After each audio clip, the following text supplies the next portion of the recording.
Hello friends, welcome to my channel UK information वाला। आज हम बात करने वाले हैं यूके वीज़ा प्रोसेसिंग टाइमिंग के बारे में। आखिर क्या चल रहा है 2024 में, स्टूडेंट्स के वीज़ा आ रहे हैं या नहीं आ रहे हैं, और नहीं आ रहे हैं तो क्यों नहीं आ रहे हैं, और आ रहे हैं तो कितने टाइमिंग में आ रहे हैं। तो अब वीडियो को शुरू करते हैं। तो दोस्तों मैं बता देता हूँ आपको, देखो स्टार्टिंग में सितंबर 2024 में यूके वीज़ा भर कर दे रहा है। बिल्कुल, मैंने अभी तक जिस भी स्टूडेंट से सुना सबका वीज़े आए, किसी का रिफ्यूज़ल नहीं हुआ। हाँ, इनकेस कुछ रिफ्यूज़ल थे, कुछ बैन केसेस थे जिनमें फ़ंड्स जो है बच्चों ने जेन्युइन नहीं लगाए, उनके एजेंटों ने उनके साथ धोखाधड़ी करी। तो मैं अभी बताता हूँ वो क्या केस था। पहले हम बात कर लेते हैं वीज़ा प्रोसेसिंग टाइमिंग की। तो अब मैं तो आपको रिकमेंड करूँगा, अगर आपके पास अगर यूनिवर्सिटी की क्लासेस स्टार्ट होने में टाइम है, 1 मंथ टाइम है, 1 मंथ प्लस टाइम है, तो आप स्टैंडर्ड फाइल लगाएं, प्योरिटी ना लगाएं, क्योंकि इस टाइम इन्होंने प्योरिटी सर्विस की फ़ीस बढ़ा दी है। तो स्टैंडर्ड फाइल में कितना टाइमिंग लग रही है, मोस्टली ले जाते हैं वो 1 हफ़्ता। अगर आपका इंटरव्यू आ गया तो 2 हफ्ते, ठीक है। तो आप अपने हिसाब से टाइमिंग देख लेना, डिसीजन 1 से 2 हफ्ते में आ रहे हैं। अब कुछ स्टूडेंट परेशान है कि यार हमारा वीज़ा डिले हो रहा है। तो देखो, डिले होने के केसेस क्या हो सकते हैं। आपकी बैंक से फ़ंड वेरिफिकेशन नहीं हुए। फ़ंड वेरिफिकेशन का क्या केस है मैं बता देता हूँ।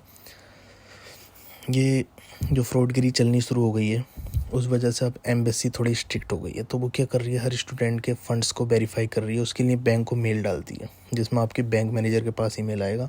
बैंक मैनेजर उसको रिस्पॉन्स करेगा कि हाँ ये जो है जेन्युइन फ़ंड्स है, ठीक है। तो ये फ़ंड्स का केस रहता है, आपको वो वेरीफाई कराने ज़रूरी है। आपने क्या करना है, अपने बैंक मैनेजर को, जिस भी बैंक में आपने फ़ंड शो कराए हैं, स्टेटमेंट, बैंक स्टेटमेंट दी है, एफडी दी है, XYZ जो भी आपने कराया है, वो आप मैनेजर से बात करेंगे उस बारे में। तो कि इस तरीके से मेल आएगा। शीफील्ड डिपार्टमेंट से मेल आता है, उस पर शीफील्ड करके लिखा रहता है, ठीक है। तो वो आप उनसे कहेंगे तो वो आपकी ज़रूर हेल्प करेंगे। जैसे ही मेल आएगा वो आपको बताएंगे, ठीक है। अगर आपका मेल वेरीफाई हो जाता है तो आप टेंशन फ्री रहें, आपका जो है 90% वीज़ा का काम हो चुका है। क्योंकि एम्बेसी यूके में जो मोस्टली ध्यान दिया जाता है वो फ़ंड्स पे दिया जाता है, फ़ंड्स वेरिफिकेशन पे, ठीक है। अब आगे आपका टीबी टेस्ट हुआ, टीबी टेस्ट तो आप ऑलरेडी क्लियर करोगे ही हो। बाकी कैश लेटर, उसके बाद ही आपने वीज़ा लगाया होगा, जाहिर सी बात है। और हेल्थ इंश्योरेंस वगैरह सब प्रॉपर डॉक्यूमेंट अच्छे से जमा करने होते हैं। और अब बात करते हैं हम इंटरव्यू की। अब इंटरव्यू किस केसेस में आता है।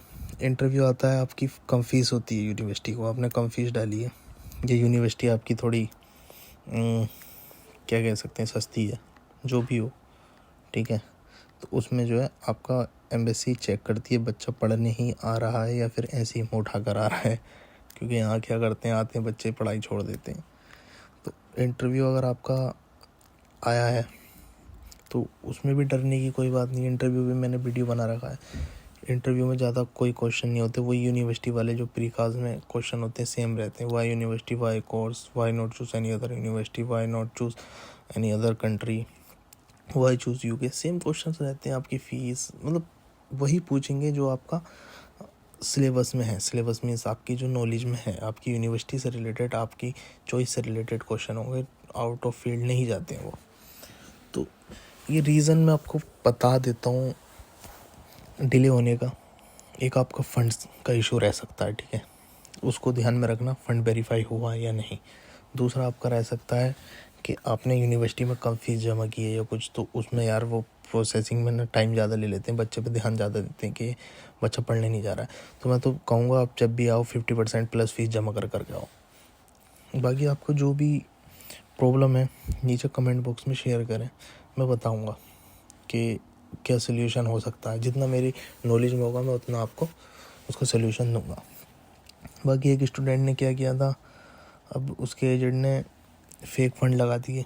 फेक फ़ंड लगाने के बाद जब एम्बेसी ने वेरीफाई करा तो बैंक ने मना कर दिया कि ऐसा कुछ नहीं है, हमारे पास जो है ऐसा कोई रिकॉर्ड नहीं है। तो फाइनली भैया रिफ्यूज़ल के साथ 10 ईयर का बैन, अब एंट्री नहीं हो सकती। 10 साल का बैन। तो ऐसा होता है कि अगर आप नेक्स्ट टाइम फ़ाइल लगाओगे तो ऑटोमेटिक रिफ्यूज़ल आ जाएगा। आज फ़ाइल लगाई, कल refusal, maybe hand to hand आ जाए। तो मैं तो यही रिकमेंड करूँगा, अच्छे से रहें आप और जेन्युइन काम करें, फर्जी काम के चक्कर में ना पड़ें। और बाकी आए, सितंबर में बहुत अच्छे वीज़े आ रहे हैं और यूके काफ़ी वीज़े दे रहा है। तो जो भी दिक्कत परेशानी मुझे कमेंट बॉक्स में लिखी। Thank you.